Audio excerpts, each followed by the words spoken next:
하나님 아버지, 무지하고 가치없는 죄인이 주님 앞에 왔습니다. 그 아들 예수의 피 믿고 하나님께서 회개와 신뢰의 선물을 주시어서 거듭난 의롭게 여김받은 자녀 주님 앞에 왔습니다. 주여 받아주실 줄을 믿습니다. 하나님께서 인도하시고 동행하시며 위로하실 줄을 믿습니다. 하나님이여, 오늘도 주께 영광 돌리는 삶 살기를 원하오니 미약한 저희를 도와 주시옵소서. 하나님께서 오늘 이 새벽에 로마서 말씀을 가르쳐 주옵시고, 또한 이 말씀을 붙들고 기도하는 모든 형제와 자매를 한 가지로 위로하시사, 이전에는 병자처럼 지냈지만 이제는 군사처럼 맹위를 떨칠 수 있도록 복음의 용사 삼아 주옵소서. 이 아침에 드리는 기도에 응답하실 주님을 기다리고 또 기대합니다. 주 예수님의 이름으로 기도하옵나이다. 아멘. 하나님 말씀 로마서 15장입니다.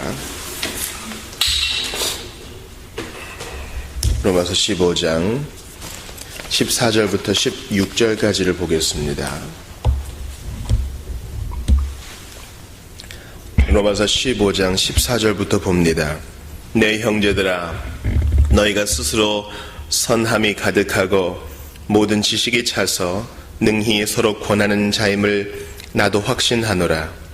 그러나 내가 너희로 다시 생각나게 하려고 하나님께서 내게 주신 은혜로 말미암아 더욱 담대히 대략 너희에게 썼노니, 이 은혜는 곧 나로 이방인을 위하여 그리스도 예수의 일꾼이 되어 하나님의 복음의 제사장 직분을 하게 하사 이방인을 제물로 드리는 것이 성령 안에서 거룩하게 되어 받으실 만하게 하려 하심이라.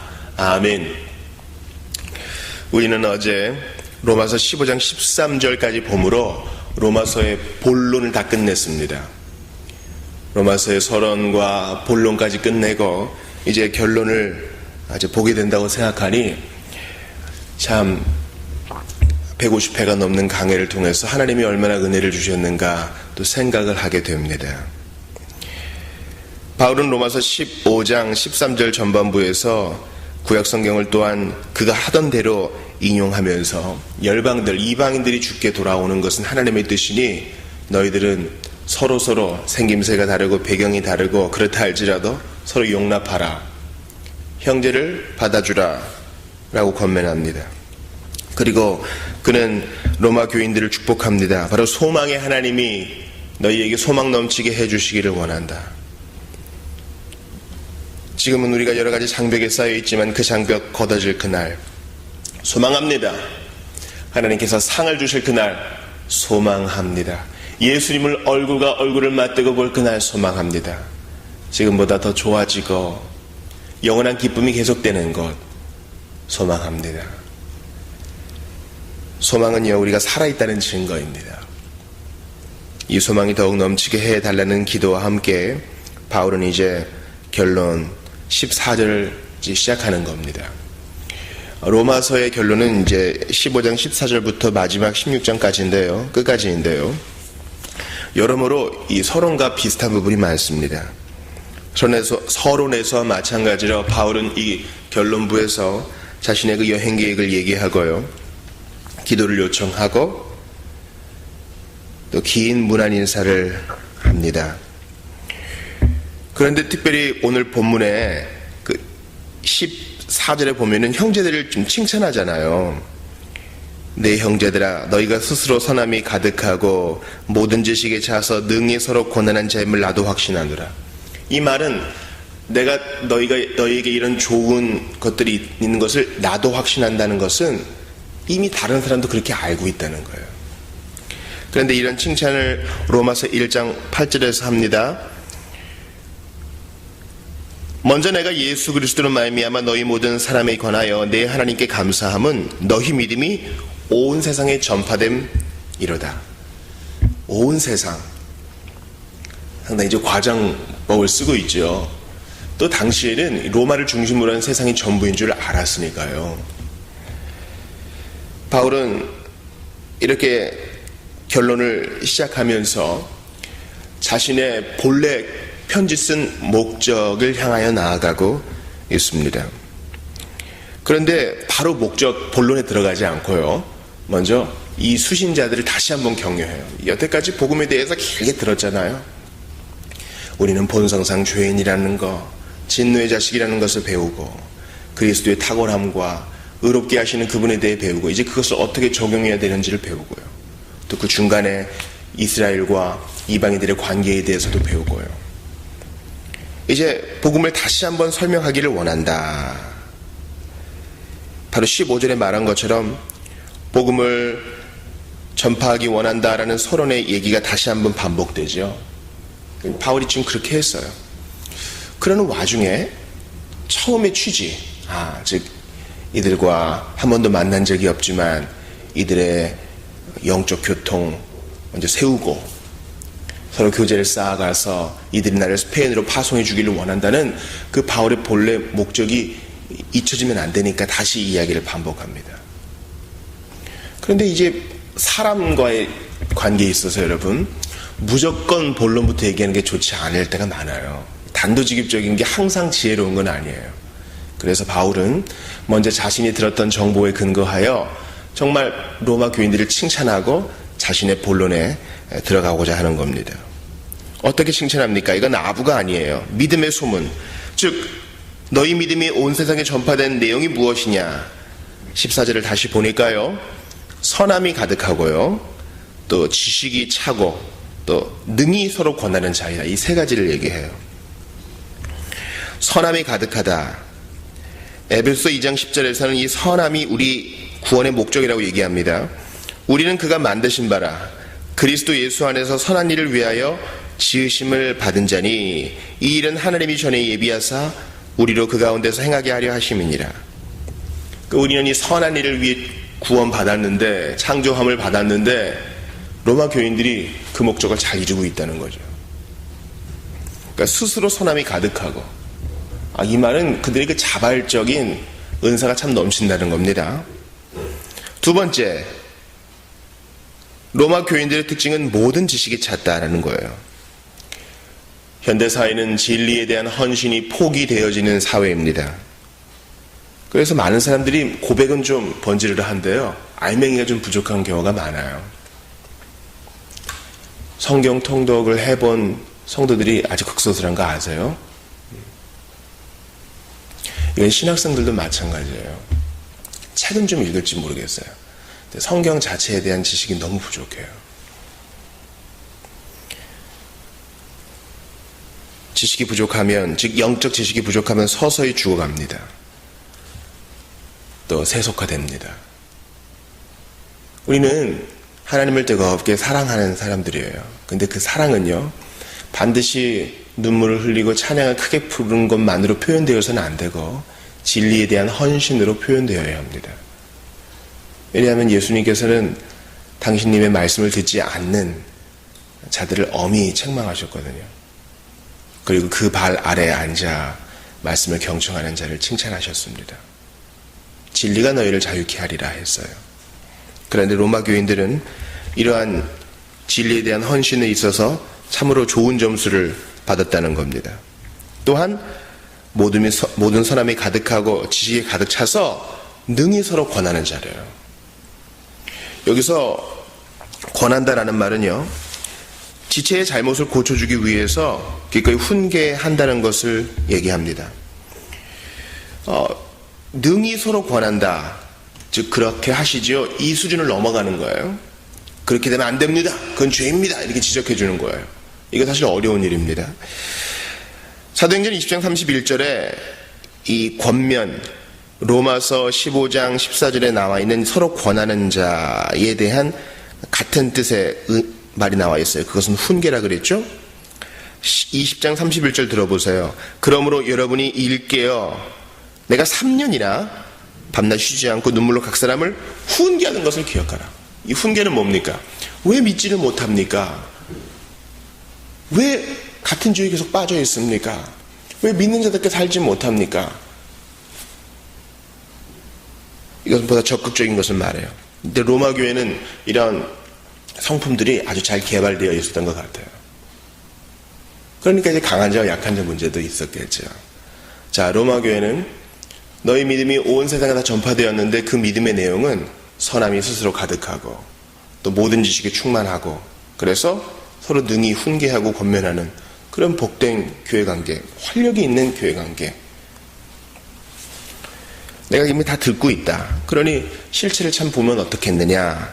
참 바울이 기대하면서 그들을 칭찬합니다. 이게 바로 복된 교회의 표지죠.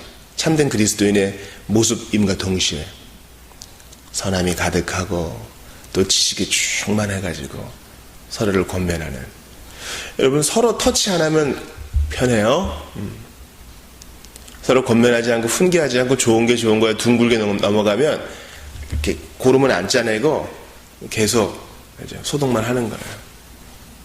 계속 밴드만 붙이는 거예요. 나중에 큰일 납니다. 마찬가지예요. 자잘한 훈계들을 처음에 듣고 서로 권면하고 형들은 그러면 안 돼요.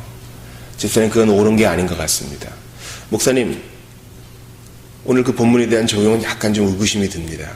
이렇게 서로 인격적으로 권면하는 가운데 교회가 자라나는 것이지 조용한 소음 없는 교회가 마냥 다 좋은 것은 아니에요.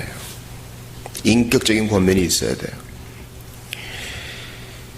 그래서 15절을 보세요. 그러나 내가 너희로 다시 생각나게 하려고 하나님께서 내게 주신 은혜로 말미암아 더욱 담대히 대략 너희에게 썼노니. 그렇습니다. 바울은 로마서 서론에서 이미 이 이야기를 했습니다. 사도로서 하나님께서 주신 것, 이 복음을 너희에게 상술하기 원한다 얘기했고 결론에서도 그 얘기를 하고 있죠. 너희 잘하고 있어! 그러나 다시 생각나게 하려고 이 복음을 너희에게 다시 전파해서 선함, 지식, 권면이 더욱 더 잘 일어나게 하고 싶어. 그리고 나도 파송해주면 좋겠어. 이게 바울의 의도입니다. 신자 여러분, 복음은 계속해서 들어야 할 이유가 여기 또 나타나죠. 다시 생각나게 하려고. 진리는요, 어떤 새로운 것을 발견하는 것이 아니에요. 이 1810년경에 베를린 대학이 시작함으로 이제 근대 대학이 이제 형성되었는데, 새로운 근대 대학은요, 리서치, 그러니까 새로운 것을 발표하는 것, 이 연구 중심이에요. 그러나 그 이전의 대학은 진리, 불변하는 진리에 대한 탐색이 그 목적이었습니다. 그러므로 뭔가 새로운 것을 얘기하는 게 신학이 아닙니다. 복음 진리는 옛 것을 다시 한번 느끼고 옛 것을 다시 한번 받아들이고 듣는데 다시 불이 일어나는 거예요. 우리는 얼마나 망각의 존재예요. 저도 토타스크리타를 2번째 진행하고 우리 교회에서 누가복음 강해를 끝냈지만 언제 그런 일이 있었는가 이게 들춰보지 않으면 기억이 안 나요. 진짜 무서운 거예요. 아이고 이걸 언제 다 했는가. 제 노트를 펴보지 않으면 모르는 거예요. 우리 기억이라는 게 그렇게 한계가 있어요. 그러므로 복음 역시 세상 다른 지식도 마찬가지고 복음 역시 계속 반복해서 들어야 새로운 거예요. 여러분 참 놀라운 사실은 저도 책을 내가 사랑하는 책 밑줄도 긋고 막 표시도 하고 그런 책이 있어요. 근데 다시 봐요. 새로워. 이런 내용이 있었나? 설교도 마찬가지예요. 옛날에 했던 제 설교를 제가 다시 듣는데 어떻게 이런 게 있었나 싶어요. 그러면 우리는 계속 반복해서 들어야 돼요. 다시 생각해서 새로운 것을 우려내고 묵상해내야 됩니다. 이게 신자의 의무예요. 바울은 복음은 신자에게도 다시 전파돼야 되고 고정적으로 신자는 복음을 들어야 된다 얘기합니다. 그래서 이 강단이 복음 선포의 현장이 되어야 됩니다. 바울이 그렇게 하는 목적은 무엇입니까? 16절에 보니까 이 은혜는 곧 내가 먼저 이 은혜를 받아서 복음을 전하는데 이 은혜는 무엇이냐? 곧 나로 이방인을 위하여 그리스도 예수의 일꾼이 되어. 그러니까 바울은 이방인의 사도죠. 하나님의 복음의 제사장 직분을 하게 하사 이방인을 제물로 드리는 것이 성령 안에서 거룩하게 되어 받으실 만하게 하려 하십니다. 바울은 지금 제사장 얘기를 해요. 그리스도 예수 일꾼이 되는 것만 아니라 하나님의 복음의 제사장. 제사장은 지금 구약의 개념 아닌가? 지금 바울이 얘기하는 제사장은 속죄 제사를 대신 드리고 성전을 지키는 그런 사람이 아니라요. 바로 복음을 듣고 복음 선포를 해가지고 이방인들이 거듭나요. 하나님의 사람이 된다고요. 그럼 그 사람이 또 예배하겠죠? 또 그 사람이 제사장 직분을 하겠죠? 그렇게 복음을 들은 사람이 하나님께 드려지는 것, 그런 개념으로 자신을 복음의 제사장이다 얘기합니다. 이사야 마지막 장에 보니까 이런 개념이 나와 있어요. 19, 20절을 들어보시죠.